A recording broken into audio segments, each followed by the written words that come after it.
네, 안녕하세요. 군산대학생 여러분. 저는 커넥트X의 엄지용이라고 합니다. 오늘 이렇게 군산대학생 여러분 앞에서 발표를 하게 돼 큰 영광입니다.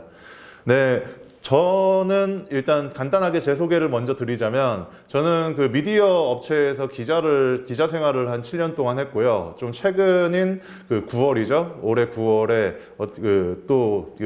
배운 게 미디어라서 미디어로 창업 전선에 뛰어들어가지고 지금 커넥터스라고 하는 그 컨텐츠 채널을 네이버 프리미엄 컨텐츠에서 운영을 하고 있습니다. 아무래도 오늘 제가 여러분께 전할 이야기도 제가 그 직접 실무를 뛰는 사람이라기보다는 그 실무를 하시는 분들의 이야기를 대신 전해드리는 사람이기 때문에 제가 들었던 많은 여러 사람들의 이야기가 종합돼 가지고 나타나는 발표라고 생각을 하시면 될 것 같습니다. 네, 오늘 주제는 쿠팡을 가지고 왔고요. 예, 쿠팡 이야기만 하지는 않을 건데요. 쿠팡이 처음에 2010년에 소셜 커머스로 시작을 해가지고 2014년에 로켓 배송이라는 직맥 유통 사업을 시작을 하면서 본격적으로 유통에 발을 디디고, 그 이후에 아이템 마켓이라고 하는 그 마켓플레이스를 2016년에 시작하고 2018년에 로켓와우라는 유료 멤버십을 시작하고, 그리고 가장 최근인 2020년에 로켓 제휴라고 하는 이름으로 풀필먼트, 3자 판매자 대상의 풀필먼트 비즈니스를 시작을 했는데요. 이 타임라인 순서대로 쿠팡의 그 로켓 배송 비즈니스에 대해서 쭉 살펴보는 과정을 좀 가지려고 하고요. 그리고 중간중간 쿠팡이 따라간 업체가 있죠. 이 미국에 있는 아마존과 쿠팡의 비즈니스가 어떤 점에서 또 유사하고 어떤 점에서 좀 다른지, 그리고 쿠팡만 풀필먼트를 한다고 하진 않는데요. 이 이커머스 물류, 풀필먼트라고도 하는 이커머스 물류 전선에는 어떤 또 경쟁 업체들이 쿠팡과 좀 다른 방식으로 혹은 좀 비유사한 방식으로 운영을 하고 있는지, 예를 들어서 오늘은 좀 네이버 이야기를 좀 같이 하지 않을까 싶은데요. 그런 부분에서 발표를 한번 진행을 해보도록 하겠습니다. 네, 이건 컨텐츠고요. 네, 처음 감성 배송에서 로켓 배송이라는 이름을 붙였는데요. 예, 쿠팡이 처음 시작을 했을 때는 로켓 배송의 속도보다는 이 감성이라고 하는 영역을 좀 자극을 해가지고 성장을 했는데, 이 부분에서 말씀을 좀 드리려고 하고요. 그리고 두 번째는 그 마켓플레이스와 서브스크립션, 유료 멤버십이죠. 이 부분이 쿠팡의 멤버십에서 또 어떤 측면에서 쿠팡 풀필먼트 비즈니스의 의미를 가지고 있는지. 사실 이 두 번째 챕터의 그 비즈니스 모델, 마켓플레이스와 서브스크립션은 둘 다 어떻게 보면 직접적으로 물류와 관련이 있다고 보긴 좀 어렵습니다. 그렇지만 저는 이 쿠팡의 전체적인 풀필먼트라고 하는 맥락에서 이 비즈니스 모델들이 어떤 좀 맥락을 가지고, 사실 전 함께 봐야 된다고 생각을 하는데요. 어떤 측면의 의미를 가지고 결합이 되는지 한번 풀어가지고 이 말씀을 드리도록 하겠습니다. 그리고 마지막으로 본격적으로 쿠팡이 풀필먼트라는 비즈니스 모델을 시작한 때가 2020년이라고 했는데요. 사실 그 이전부터 쿠팡의 물류센터는 풀필먼트 센터라고 불렀고, 쿠팡의 물류센터를 운영하는 물류자 회사를 쿠팡 풀필먼트 서비스라고 불렀어요. 그러니까 엄밀히 이야기하면 풀필먼트 비즈니스는 쿠팡이 이미 하고 있었다라고도 생각이 되는데, 대신 이때의 풀필먼트는 어떤 의미가 있냐면, 그 전까지는 쿠팡이 자기 물량을 처리하기 위한 어떻게 보면 이자 물류 회사를 만드는 형태로 풀필먼트를 운영을 해왔다면, 이제 그 쿠팡이 그러니까 자기 물류를 하기 위해서 갖춘 물량을 처리하기 위한 시스템과 운영 역량을 외부 3자 판매자들, 3자 공급사들에게까지 공개를 했다는 의미가 2020년부터 생긴다라고 볼 수 있기 때문에 그 풀필먼트 비즈니스의 시작점을 2020년으로 제가 말씀을 드렸고요. 그리고 두 번째로 CBEC라고 이야기했는데, 크로스보더 이커머스고요. 이 크로스보더 이커머스 비즈니스는 아직 쿠팡이 본격적으로 시작을 했다고는 보기 어렵습니다. 물론 최근 몇 년 전에 시작한 로켓 직구라고 하는 인바운드 크로스보더 이커머스 비즈니스는 시작했다고 볼 수 있는데요. 근데 본격적으로 이 크로스보더 이커머스가 화랑이 되려면, 아마존 같은 형태의 크로스보더 이커머스를 운영을 하기 위해서는 결국엔 쿠팡이 아웃바운드, 그러니까 한국을 넘어가지고 다른 나라로 가는 물동량에 대한 흐름도 컨트롤을 할 수 있어야 되고, 그리고 궁극적으로 사실 쿠팡이 최근 쿠팡이 굉장히 다양한 나라의 글로벌 거점들을 만들어가지고 물류 사업을 테스트하고 있는데요. 정확하게 말하면 퀵커머스 형태로 도심 지역에 지역 거점을 두고, 이걸 가지고 어떻게 하면 여기에다가 이 지역 거점에다가 재고를 보관해가지고 이 보관한 재고를 빠른 속도로 고객에게 배송하는 비즈니스를 싱가포르라던가 일본이라던가 대만이라던가 이런 곳에서 지금 테스트를 하고 있는데요. 전 나아가 이 크로스보더 이커머스가 일본을 넘어가지고 대만으로 가는 상품, 대만을 넘어서 싱가포르로 가는 상품, 그러니까 국가 간 이동을 컨트롤하는 방향으로 진화할 것이라고 생각을 하면서 발표를 좀 마무리하도록 하겠습니다. 오늘 좀 저한테 주어진 시간이 15분, 20분 정도 내외 짤막한 시간에 불과해가지고 제가 좀 굉장히 그 생략할 부분은 생략을 하면서 빠르게 넘어가는 점 먼저 양해를 좀 부탁드립니다. 말도 좀 빠르죠? 네.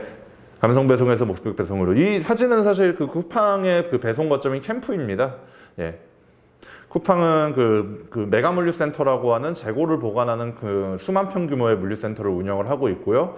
여기에서 그 간선으로 태워가지고 고객의 주문 타임라인에 맞춰가지고, 그러니까 당일 배송이냐, 새벽 배송이냐, 아니면 내일까지 배송을 도착을 보장하는 그 로켓 배송의 이길 배송이냐, 뭐 이런 거에 따라서 그 배송 거점 캠프로 그 물류센터에 보관된 상품들을 이동을 시키고요. 그 캠프에서 다시 한번 그 쿠팡의 쿠팡맨이죠. 쿠팡맨. 지금은 쿠팡 친구라는 이름으로 바뀌었는데, 쿠팡의 배송 기사들이 시스템이 지시를 합니다. 시스템이 지시하는 위치에다가 그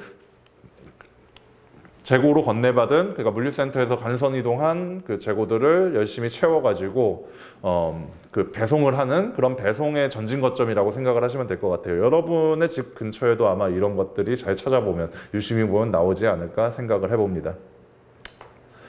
네.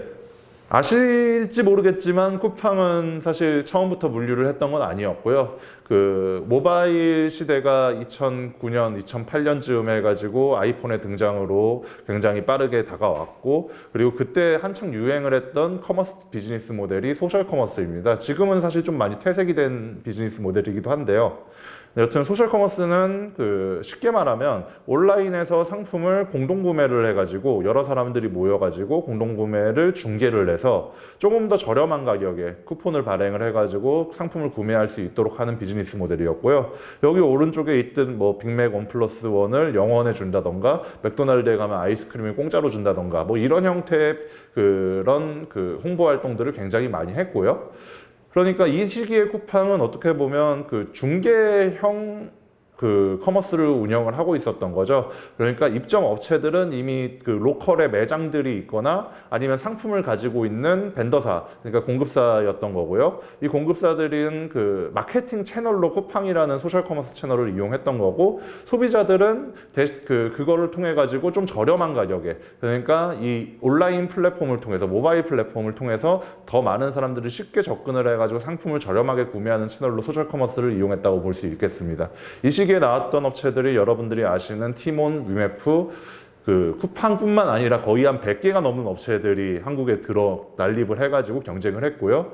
외산 기업으로는 그룹폰도 한국에 들어와가지고 한창 싸웠지만 결국에는 지금 현재 단계에서는 그 예전 소셜 커머스 3사라고 부른 업체는 쿠팡, 티몬, 위메프 이 정도만 남았다라고 볼 수 있을 것 같습니다. 그리고 사실 이 업체들도 지금은 종합적인 마켓플레이스 형태, 그러니까 오픈마켓 형태의 면허를 이미 취득을 해가지고 이미 모든 상품을 판매하는, 그러니까 로컬의 쿠폰이나 그 기프티콘 이런 것들을 판매하는 형태의 소셜보다는 그 종합몰의 형태를 갖추게 됐다라고 보시면 될 것 같습니다. 사실 이 종합몰이라고 한 거는 이 법적 용어가 있긴 한데, 이 종합몰에 대해 자세한 설명을 하면 시간이 길어지기 때문에 여기서는 좀 패스를 하고요. 일단 간략하게 잠깐만 말씀드리면 조금 더 그 진입 장벽이 있는 오픈마켓이라고 보시면 될 것 같습니다. 아마 이따가 여기 오시는 그러니까 여러분 강의에 또 오시는 그 이미준님이라는 분이 원래 롯데쇼핑이라는 곳에 계셨는데 지그재그 이전에요. 그 롯데쇼핑이 국내에서는 그 종합몰 형태였기 때문에 그분의 발표를 통해서 아마 비슷한 개념은 한 번 더 자세하게 잡고 갈 수 있지 않을까 생각을 해봅니다. 네. 다시 돌아와가지고 쿠팡이 본격적으로 물류 비즈니스를 시작한 건 2014년 3월입니다. 이때 로켓 배송, 자정까지 주문하면 내일 배송을 보장하는 타임라인을 갖춘 로켓 배송이죠. 이 비즈니스를 본격적으로 시작을 했고, 사실 로켓 배송이 빠른 배송이 가능한 이유는 이 물류센터라는 공간이 있고 이 공간에 보관한 재고가 있기 때문이죠. 사실 직매입은 굳이 할 필요는 없다고도 볼 수 있을 것 같은데요, 제 생각에는. 왜냐하면 이 매입을 했을 때 재고 처리 부담들이나 관리 비용들, 운영 비용들이 굉장히 높게 치솟기 때문인데, 근데 사실 직매입을 할 수밖에 없었던 이유로 제가 생각을 하는 거는, 쿠팡은 초기에 그 소위 말하는 유통업계의 바잉 파워, 구매력이라고 하는 게 없었겠죠. 없기 때문에 이 재고 처리에 대한, 판매에 대한 리스크를 대신 안는 식으로 상품 구색을 확보했다고 보시면 될 것 같습니다. 이게 나중에 풀필먼트에 들어와 가지고는 굳이 쿠팡이 재고를 가지지 않는 방식으로 변화를 하는데, 이건 뒤에서 또 설명을 한번 드릴게요. 아까 전에 말씀드렸듯이 그 프로세스는 단순합니다. 물류센터에 보관된 상품을 그 주문 마감 시간, 고객이 12시까지 주문한 상품들에 따라서 출고를 하고요. 이 상품들 중에서 출고를 굳이 12시에 할 필요는 없겠죠. 만약에 쿠팡의 배송 타임라인을 좀 더 빠르게 가져가고 싶다면, 그 고객이 만약에 아침 9시, 10시쯤 주문한 고객들은 이것들을 미리 한번 출고를 할 수도 있겠죠. 이걸 물류에서는 다회점 배송이라고 이야기를 하는데, 쿠팡 또한 마찬가지로 여러 차례 회차 배송을 진행을 하고 있고요. 그래서 오전 9시부터 10시 사이에 여러분들이 주문한 배송건들은 그 오늘 배송받을 수 있도록 컨트롤하는 게 쿠팡의 목표고요. 그래서 당일 배송 사업을 시작했다고 제가 아까 전에 말씀드렸던 것도 여기랑 좀 연결되는 부분입니다. 뭐 물류센터랑 캠프 숫자는 여기 나와 있듯이 32개, 140개 정도의 숫자들이 있고요. 이 숫자들은 시시각각 변해요. 특히나 물류센터 같은 경우에는 줄어들기도 합니다. 이 줄어드는 게 쿠팡이 물량이 줄어들어서 줄어드느냐는 아니고요. 숫자가 중요한 게 아니라 규모랑 여기 들어가는 인프라의 수준이 더 중요하다고 생각이 되거든요. 쿠팡이 예전에 갖췄던 물류센터는 뭐 소위 그냥 속된 말로 그냥 까대기 물류센터라고 할 수 있는 굉장히 자동화나 이런 것들이 좀 덜 돼 있는 형태의, 그리고 또 작은 물류센터도 있었는데, 이런 것들이 굉장히 그 대형 물류센터로 통합이 되면서 좀 더 큰 효율을 만드는 방향으로 진화를 하고 있다. 그렇기 때문에 물류센터 숫자는 줄어들기도 했다라고 이야기를 드리고 싶습니다. 일례로 한 3, 4년 전에 부산에 있는 쿠팡 물류센터가 갑자기 철수를 해가지고 쿠팡 로켓 배송 빼는 거 아니냐, 망할 것 같으니까 얘네가 접는 거 아니냐, 이런 보도가 나오기도 했는데, 사실 그거는 그냥 효율화의 일환이다 라고 생각을 하시는 게 맞는 것 같아요. 네, 그리고 사실 그래서 쿠팡이 왜 직매입을 굳이 해가지고 비즈니스 모델을 시작을 했냐? 사실 이거를 좀 이야기를 하자면, 당시 한국의 대세는 마켓플레이스 방식, 그러니까 한국에서 오픈마켓이라고 이야기를 하는 방식인데요. 이 오픈마켓 같은 경우에는 아까 말씀드렸듯이 중개만 합니다. 그러니까 판매자들한테는 그 온라인 공간만 빌려주고, 이 온라인 공간에 대한 부분들을 이 온라인 공간을 활용을 해가지고 판매자들은 상품을 판매를 하고 소비자들은 여기에서 구매를 하는 거죠. 그리고 그 빌려준 대가로 그 마켓플레이스는 광고료를 받던가 아니면 판매건당 수수료를 취득하는 모델이죠. 그렇기 때문에 직접적인 물적 이동, 판매가 일어나면 당연히 이커머스에는 그 라스트 마일 물류까지 포함한 물류가 따라가는데요. 이런 부분들은 입점 판매자들이 알아서 구축한 망으로 진행되는 방식인데, 사실 이게 속도가 좀 날뛰는 측면이 있습니다. 왜냐하면 판매자들이 모두가 재고를 가지고 판매를 하진 않는다는 거죠. 예를 들어서 동대문 패션, 동대문 패션이라고 내걸고 옷을 파는 사람들은 거의 없긴 한데요.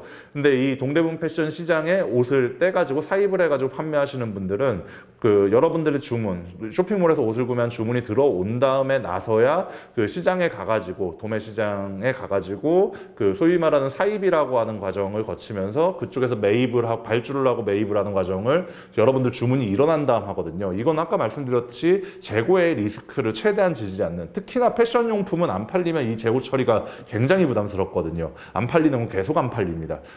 그런 부분의 리스크를 해증하기 위한 방법으로 쓰기 때문에 사실 배송 속도는 더 느려질 수밖에 없는 거죠.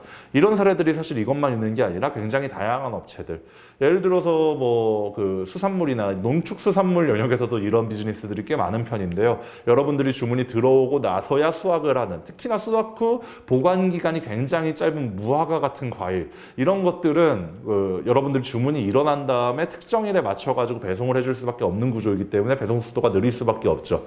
사실 이거는 택배가 느려서 그런 게 아니라 중간에 있는 발주랑 소싱 과정이 수반이 되기 때문에 그 시간이 여러분들의 배송 시간에 포함되기 때문에 늦어진다라고 볼 수 있을 것 같습니다. 네, 그래서 제가 감성 배송의 시대라고 좀 이야기를 했는데요. 사실 배송 기사를 직접 고용한 커머스업체는 국내 쿠팡이 유일했습니다. 로켓 배송의 특이점이라고 할 수 있는데 쿠팡이 아마존의 비즈니스 모델 형태를 따라갔다고는 하지만 이 로켓 배송을 시작을 했을 때 아마존과 좀 달랐던 점은 아마존은 배송 조직을 내재화하면서 시작을 하진 않았거든요. 미국에서 있는 USPS, UPS, 페덱스와 같은 그 택배업체죠. 한국으로 치면 라스트 마일 물류를 하고 있는 물류 업체들과 손을 잡고 물류센터는 아마존이 그 1995년부터 작은 규모지만 운영을 하긴 시작을 했지만 아까 말했던 배송 조직은 쿠팡처럼 내재화를 하진 않았습니다. 왜냐하면 이게 비용 부담이 꽤 크거든요. 규모의 경제가 안 나오기 때문에 처음에 그 물동량이 그렇게 많지 않은 상황에서는 택배차 하나도 채우지 못할 정도의 분량이 나와서 어떻게 보면 이거는 처음에 초기 로켓 배송 당시에 쿠팡이 배송 한 건당 무슨 5,000원에서 10,000원 정도의 적자를 낸다 이런 이야기들이 업계에서 계속 퍼졌던 이유이기도 합니다. 그리고 이거는 전 거짓말이 아니라 그 정확한 숫자는 알 수 없지만 꽤나 많은 적자를 여기서 태운 거는 맞다고 생각을 하고요. 그래서 어떻게 보면 쿠팡은 의도치 않게 특히나 이거를 국내 택배 기사들은 쿠팡처럼 또 직접 고용을 하진 않거든요. 각각 개개인이 사업자인 그러니까 택배 건당 그리고 집합 건당으로 수수료로 일종의 수수료를 받는 형태로 돈을 버는 사업자들인데 근데 쿠팡 같은 경우에는 처음부터 한 대략적으로 연봉으로 치면 4천만 원 정도를 지급을 하는 식으로 배송 기사를 모집을 했고요. 당연히 4대 보험도 다 들어가고요. 개인 사업자가 아니라 직원인 거죠. 그럼 이 직원들을 어떻게 활용을 할까? 그러니까 물동량은 적은데 이 직원들이 그 배송을 다 치면 할 게 없잖아요. 특히나 그 2016년에 제가 쿠팡맨 한 분에게 듣기로 그때 당시에 처리했던 주문이 뭐 한 40에서 50건, 한 140건 정도의 물동량을 처리했다고 하는데 이게 적재율로 치면 그러니까 택배차에 들어가는 물동량의 비중으로 치면 한 절반도 안 되는 수준이거든요. 당연히 물론 쿠팡이 이때 밀도의 경제라고 하는 여러 가지 밀집된 아파트에 배송을 해가지고 뭐 그 속도를 내는 뭐 그런 부분들을 만들어내지 못했기 때문에 그 배송 속도는 좀 길어지긴 했겠지만 그럼에도 불구하고 그 적재율 50%가 안 된다는 것은 굉장히 큰 비효율이 나오고 있었다는 걸 방증하겠죠. 그래서 놀고 있는 쿠팡맨, 그러니까 일이 끝나고 사실 좀 할 일이 없는 쿠팡맨들을 저는 그 초기 로켓 배송에서는 이렇게 옆에 있는 사진처럼 쿠팡맨들이 그림을 그리거나 고객에게 손편지를 써주거나 박스에다가 막 편지를 쓰기도 하고 막 고객을 일일이 기억을 하면서 이 고객의 집에는 아이가 있으니 벨을 누르지 말고 노크를 해야겠다 깨지 않게 뭐 이런 식의 디테일한 행동들을 쿠팡 배송기사들이 했거든요. 이게 아무래도 어떤 정도 회사의 지시가 있었겠지만 그게 어떻게 보면 그냥 아까 말했듯이 이 사람을 직접 고용을 했는데 배송을 하고 나서 물량이 별로 없으니 시간이 좀 남으니 이 시간을 활용해 가지고 고객 가치를 창출하는 수단으로 쓰인 게 아닌가 저는 생각을 하고 있고요. 사실 이게 좀 어떻게 보면 좀 얻어 걸렸다고 할지 뭘지 모르겠지만 이 이후에 쿠팡의 로켓 배송이라는 형태가 그 맘카페를 중심으로 굉장히 화제가 됩니다. 아기를 가지신 어머님들이 쿠팡 로켓 배송들의 후기들을 서로 공유를 하면서 나도 쿠팡맨 너무 보고 싶다. 혹은 또 왜 그런지는 또 모르겠는데 쿠팡맨이 잘생겼다는 또 소문이 났거든요. 이 잘생긴 쿠팡맨을 또 나도 보고 싶다 하면서 사실 이게 좀 말이 좀 이상한 게 아마 쿠팡 측이 좀 흘린 게 아닌가라고도 생각이 되는 게 한국의 비대면 배송률은 이미 한 70%가 넘어가기 때문에 대부분은 대면 배송을 안 받거든요. 그러니까 얼굴 보기가 사실 힘든 상황인데 이게 오히려 바이럴이 되고 특히 쿠팡이 로켓 배송의 기사로 잘생긴 분을 또 쓰기도 했죠.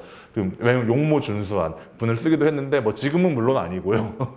그때 한때는 뭐 쿠팡맨이 되려면 얼굴을 본다, 용모 단정을 본다 뭐 이런 이야기도 약간 낭설로 펴졌을 정도로 그런 이야기가 있었지만 뭐 여튼간에 여러 가지 신호로 바이럴이 엄청 됐고 그때부터 약간 소셜 3사로 한데 묶여 있었던 쿠팡과 위메프, 티몬 여기에서 갭이 발생되기 시작하지 않았나. 사실 이때 바이럴의 중추는 로켓 배송이 빨리 온다 이건 아니었어요. 그냥 어떻게 보면 로켓 배송이 택배는 못하고 있었던 감동의 배송 서비스를 선물해 줬다. 그렇기 때문에 저는 이걸 감성 배송이라고 표현을 하는데 이것 때문에 사실 실질적으로 쿠팡이 로켓 배송이 마케팅에 얼마나 도움됐다 뭐 이런 수치를 밝히진 않았지만 제가 당시에 뭐 11번가나 이런 경쟁사에 계신 분들에게 듣기로 쿠팡이 로켓 배송에 지금이야 뭐 600만 개가 넘는 상품 품목수를 운영을 하고 있지만 당시만 하더라도 굉장히 품목수가 그렇게 많지는 않았거든요.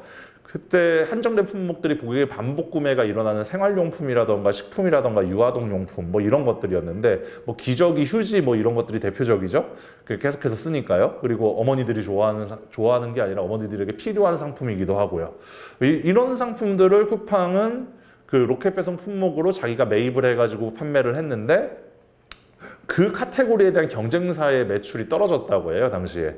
그러니까 어떻게 보면 사실 쿠팡은 여기 이런 품목에서는 고객들이 반복 구매하는 품목에서는 감동 서비스를 주면서 조금 저렴한 가격으로 그 유통업계에서는 이걸 미끼 상품이라고 부르는데요. 뭐 영어로는 로스리더라고 합니다. 이 로스리더로 설정을 해가지고 이 상품만 고객들이 사진 않으니까요. 이 상품뿐만 아니라 다양한 상품들을 장바구니에 넣는다는 거죠. 왜냐하면 당시 로켓 배송에는 최소 주문 금액 9,800원이 있었고 이게 나중에 19,800원이 되는데 이 배송 금액을 어떻게든 맞춰야 됐다는 거죠. 그러니까 기저귀만 사는 게 아니라 기저귀도 보면서 당시 내가 먹을 거 뭐 있나 하면서 먹을 것도 사고 오늘 이 퍼즐 재밌어 보이네 하면서 이런 엔터테인먼트와 관련된 그런 상품들도 사고 취미생활과 관련된 뭐 이런 상품들을 사면서 거기에서 사실 마진을 만들어내는 어떻게 보면 일종의 되게 예전부터 있었던 전통적인 전략을 쿠팡이 사용을 했다라고 보시면 될 것 같습니다. 그러니까 당시 감성배송은 확실히 쿠팡 로켓배송에 엄청난 성장을 만들어냈고 그 성장은 앞에 보였던 이 그래프에서 방증을 합니다. 로켓 배송을 시작했던 당시만 해도 쿠팡의 매출은 로켓 배송 시작하기 전에 쿠팡의 매출은 478억 원이었는데요. 2013년이죠. 이게 로켓 배송을 시작한 2014년에 3,485억 원으로 10배 가까이 성장을 했고요. 그리고 그 다음부터도 매해 2배, 3배 이상의 어마어마한 성장을 갱신을 했죠. 그리고 같이 갱신한 게 사실 비용인데 이 비용은 그래도 조금 희소식이 있는 게 쿠팡이 2018년 1조 1,000억 원 정도의 비용을 쓰는 걸 영업 손실을 낸 거를 정점으로 그 뒤로는 좀 줄이고 있어요. 그러니까 2019년엔 7,200억 원으로 굉장히 줄었고 그리고 2020년에는 5,500억이죠. 아마 올해 2021년에는 2020년보다 좀 높아질 겁니다. 아마가 아니라 거의 필연적으로 그럴 텐데 이건 쿠팡이 운영이 이상해진 게 아니라 그 덕평물류센터가 얼마 전에 불이 났는데 여기에서 손실분이 3,000억 원이 넘습니다. 이 부분이 반영이 된다면 아마 조금 이게 흔들리지 않을까 생각이 됩니다. 네, 다시 한번 돌아와가지고 그래가지고 쿠팡은 이 감성배송의 시대를 거치면서 엄청난 물동량의 증가를 이끌어내죠.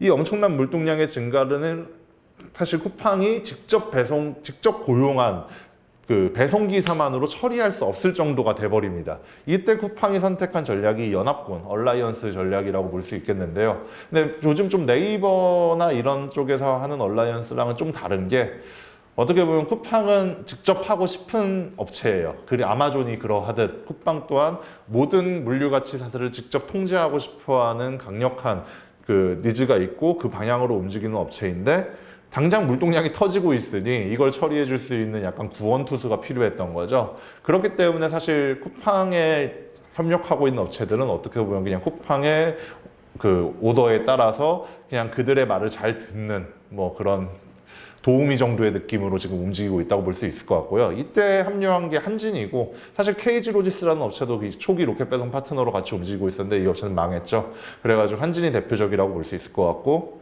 그리고 또 특수물류 가령 뭐 로켓 배송 인프라로는 못하는 물류가 또 있습니다. 예를 들어서 가구 같은 비정형 카테고리 그리고 설치가 필요한 카테고리 같은 경우에는 아무래도 사람 혼자 배송도 못하고 차도 1톤 쿠팡에 그냥 표준화된 1톤 차량에 실기에도 좀 애매한 부분들이 있거든요. 그래가지고 가구 배송 차량은 2인 1조로 다니기도 하고 그리고 사전에 고객들의 집 상태들이 다 다르잖아요. 어느 집에는 뭐 엘리베이터가 있을 것이고 어느 집에는 없을 것이고 또 엘리베이터가 있더라도 그 높이가 각각 다를 것이고 그러면 가구의 높이가 이 정도면 엘리베이터에 들어갈까 안 들어갈까를 먼저 알아봐야지 그 집의 컨디션을 따라서 이걸 사다리차를 써야 되냐 사람으로 갈 수 있느냐 이런 거를 파악을 할 수 있거든요. 이런 부분들을 사전에 확인하는 작업들이 필요하기 때문에 기존의 쿠팡맨들은 그거를 할 수 있던 상황이 아니었죠. 그리고 쿠팡의 시스템 또한 마찬가지고 이런 부분들은 전문 물류업체 그러니까 하우저라고 하는 가구 전문 물류업체가 있는데요.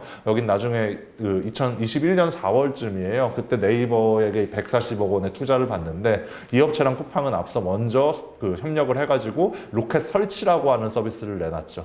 그러니까 쿠팡의 인프라로 불가능한 영역들은 이렇게 연합을 하면서도 처리를 한다고 볼 수 있을 것 같고, 그리고 또 그 한창 코로나19로 이커머스 쪽에 그 주가들이 폭발을 하면서 사실 그 주가가 폭발한 기업들은 굉장히 일부 네이버, 카카오 뭐 이런 기업에 좀 초점이 맞춰져 있긴 했는데, 그때 같이 쿠팡 수혜주로, 쿠팡이 상장을 2021년에 했으니까요. 2020년까지는 쿠팡이 상장을 하지 않았기 때문에 쿠팡이 성장을 엄청나게 하고 있으니 이들과 관련된 그 지원 사업을 하는 업체들이 성장할 것이다라고 했을 때 같이 등장했던 업체가 동방이나 KCTC 같은 업체인데, 이 업체들은 로켓 배송을 하는 게 아니라 아까 전에 말했던 물류센터까지 입고 과정을 대신해주는 그런 일들을 하고 있는 업체라고 볼 수 있을 것 같고요. 쿠팡은 사실 이것도 직접적으로, 이건 사실 직접이라기보다는 태생적인 그 화물 운송판에 있는 지입 구조라는 걸 써가지고 그 쿠팡 차량을 랩핑한 11톤 큰 트럭, 이 큰 트럭을 가지고 그 지금 입고를 시키는 그 작업들을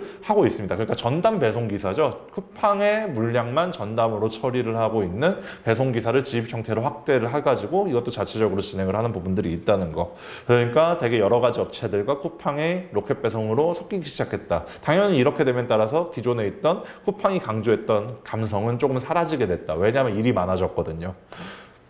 네, 그러면서 이제 공유의 시대라는 걸로 넘어가는데, 뭐 이때는 사실 그 아까 말했던, 어떻게 보면 이제 쿠팡이 힘이 생겼습니다. 처음에는 힘이 없었기 때문에 매입을 해버려야 된다, 막 이런 식의 맥락으로 쿠팡이 움직였다면, 이때가 된다면 쿠팡이 매출을 흔들기 시작해요. 그러니까 공급사가 쿠팡에 빠져나가면 매출이 엄청나게 빠져버리는 거예요. 그리고 쿠팡이 원한다면, 그러니까 예를 들어서 쿠팡 메인 페이지에 배너라도 띄워준다면 매출이 확 뛰어버리는, 그러니까 매출을 흔드는 주체가 쿠팡이 돼버린 겁니다. 이때부터 쿠팡은 이런 짓을 할 수 있게 돼요. 남의 물류센터를 자기 물류센터처럼 써버리는 거죠. 지금 현재 유황킴벌리나 뭐 일화나 모나리자 이런 기업들, 아까 말했던 초기 로켓 배송 품목으로 대표되는 그 기저귀, 물티슈, 뭐 휴지 이런 거 만드는 생활용품 기업들인데요.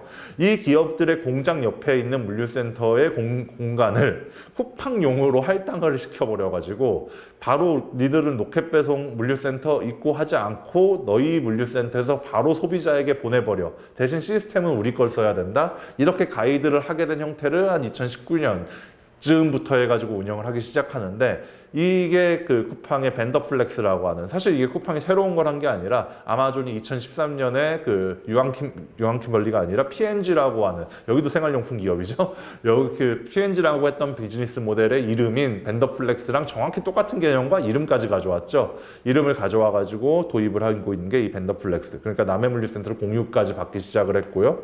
더 나아 가지고 쿠팡플렉스라고 하는 이 비즈니스 모델 2018년에 시작을 했는데, 아까 말했던 한진이나 이런 데로 파트너십을 해도 물량이 너무 많은 거예요. 증가분이. 그러니까 이제 여러분들 같은 학생들, 일반인들, 학생은 사실 운전면허가 없으니까 쿠팡 플렉스는 못 하는데, 쿠팡 이츠로 라이더를 또 일반인들을 뽑는데, 이거는 여러분들도 하실 수 있겠죠. 자전거로도 배달을 할 수 있거든요. 네, 그렇기 때문에 이 쿠팡 플렉스라고 하는 것을 2018년에 시작을 하면서 본격적인 공유 물류의 시대를 열었다라고 저는 생각을 하면서, 사실 뒤에 뭐 이거는 쿠팡이 어떻게 됐는지, 그 뒤로 현재 단계 쿠팡을 보여주는 도표 있는데요. 뭐 사실 2021년에 쿠팡 김범석 의장이 그 상장 신고서를 뉴욕 증시에 상장을 했죠. 그때 사전에 그 신고서를 제출을 하는데, 이 신고서에 썼던 주주서한이 있는데요. 이 주주서한에 김범석 의장이 강조했던 내용이 쿠팡의 성장의 변곡점은 로켓 배송이었다라는 내용이거든요.